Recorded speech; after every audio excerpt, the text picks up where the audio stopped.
Guys, this is Coconut. How are you doing? I'm doing well. So today I want to talk about the myth of Sophia, okay? This is a Gnostic creation myth, and this is the myth of the Goddess Sophia where she fell down, okay, from the heavenly bodies and basically created the earth as we know it. Some myths, it is thought that Sophia is an aspect of the Godhead, okay? That there are many different divine aspects of the Godhead, okay? And she is the part that came down. Some people say she actually fell. Okay, there's that story again about the fall from grace. So they said that she fell from the heavens and came down and created matter. And in fact, we know matter is just mater, which is mother. Okay, so she becomes the divine mother. She is wisdom. That's what her name means. And it's interesting that women are called the Wiz, right?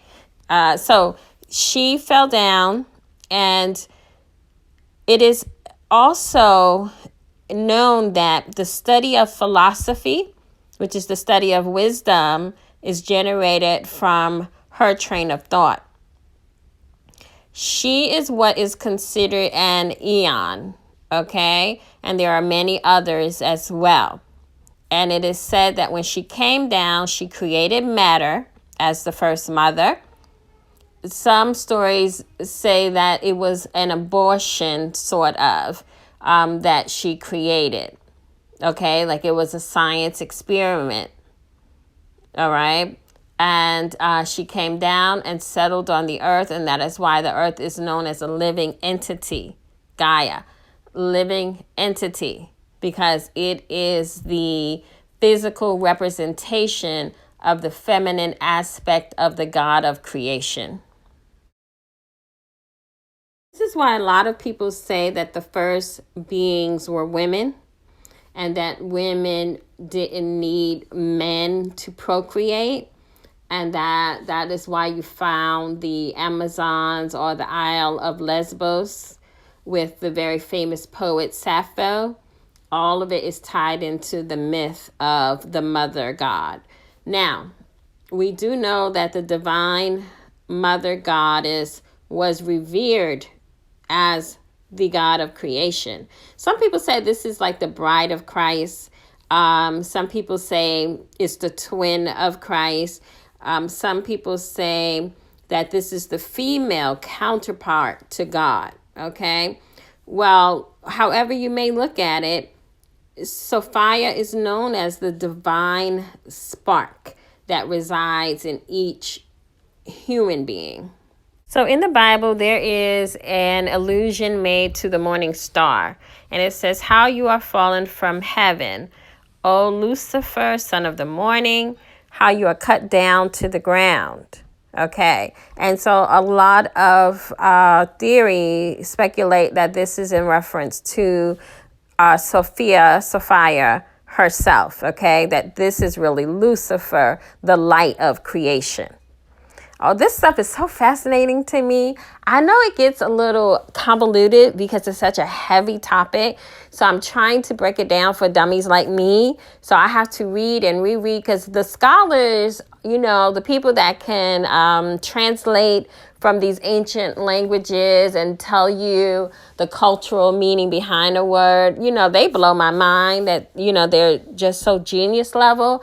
But I get so fascinated with these tales, and then I try to understand it in very simple layman's terms, okay? So there is a school of thought that associate the fall of Lucifer from coming down from the heaven, and that's why they say that Lucifer runs this earth, that Lucifer is really Lucy, which is really the goddess of Sophia, the goddess of wisdom, the goddess of creation.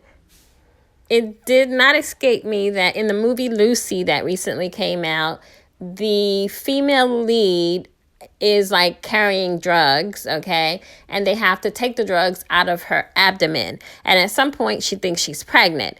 And by the end of the movie, she's turned into this superhuman with all of these powers.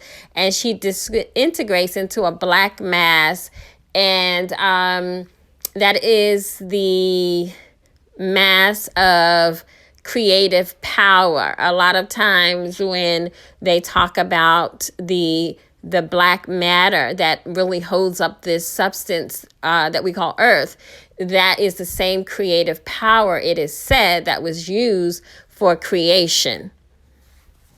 Now, I love this myth, and I could read so much about this and never get bored. But the most interesting part of this myth to me, it's not the most, but is one of the most interesting parts, is that from Sophia's fall, she created matter, and along with her creation, she birthed out the Demiurge, okay? Which is basically the one that shaped or fashioned the world as we know it. Not the creator, okay? But they fashioned it. And this is where we get the story of Yaldabaoth. And I probably butchered his name, but basically that is known as Jehovah God of the Old Testament. That is why the old scriptures display God as being very vengeful, jealous, and cruel, right? Because this is the God that said sacrifice your children.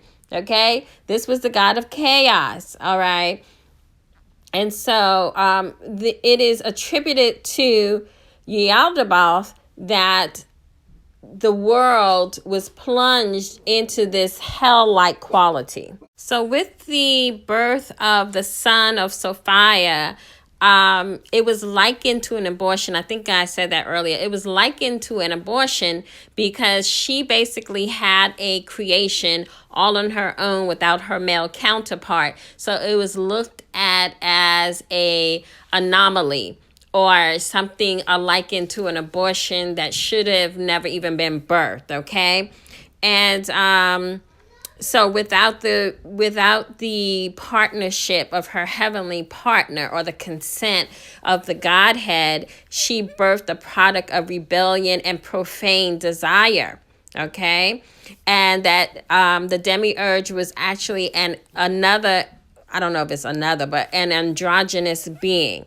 Okay, sort of in resemblance of an aborted fetus in appearance. So from the Demiurge, or the God of the world, was created the archons and artificial intelligence to help rule over this world, okay? And then from that, it is said that the Demiurge then created Adam and Eve.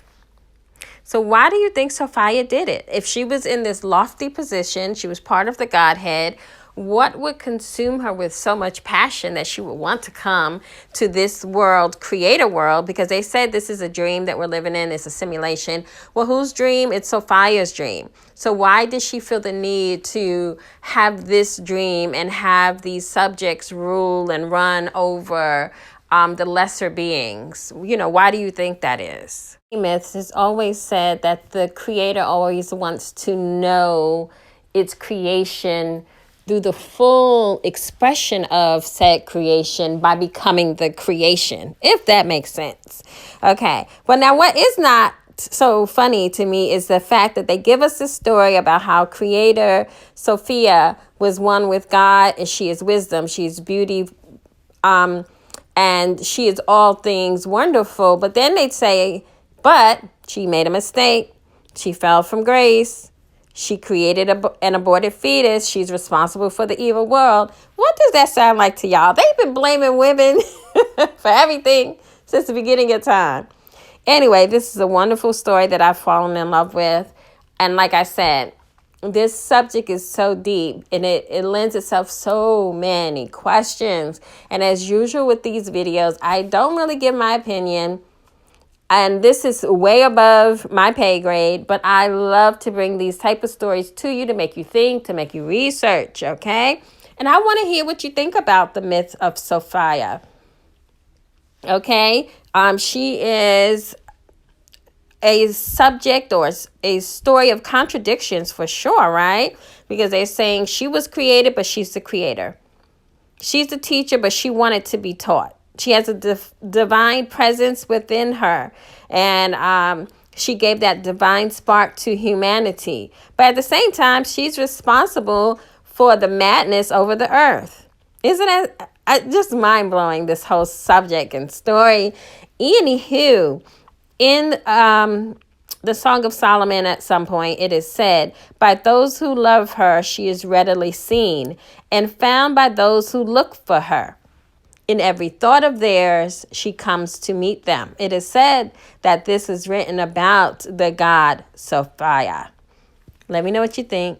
I would love to hear what you think about this topic. I'm going to be bringing you more stories like this. So y'all have a fantastic day. And as always, Om Shrim Brezi.